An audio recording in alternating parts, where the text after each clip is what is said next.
Hello friends, இன்றைக்கி ஒரு mini vlog பார்க்கலாமா? நவம்பர் 14 வந்து பசங்களுக்கெல்லாம் ஸ்கூல் ஆஃப் டே. அது கலர் ட்ரெஸ் வேறு. ஸ்நாக்ஸ் வந்து க்ரீம் பிஸ்கெட் தான் கொடுத்தோட சொல்லியிருந்தாங்க. அதனால் காலையில் எழுந்திரிச்சு பெருசாக எதுவும் வேலை இல்லை.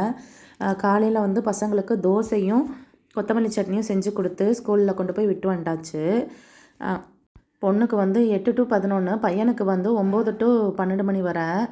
எங்கள் ஃப்ரெண்டோட பொண்ணு வந்து எல்கேஜி படிக்கிறா. அவளுக்கு 10 to 1 மணி வரை. அவளையும் கொண்டு போய் நான் தான் ட்ராப் பண்ணிட்டு வருவேன். நானும் ஃப்ரெண்டும் போய் சேர்ந்து போய் விட்டுட்டு வந்ததுக்கப்புறம் கொஞ்சம் நேரம் நின்று பேசிகிட்டு இருந்தோம். மணி ஆகிறது கூட தெரியாமல் ரொம்ப நேரம் நின்று பேசிகிட்டு இருந்தோம்.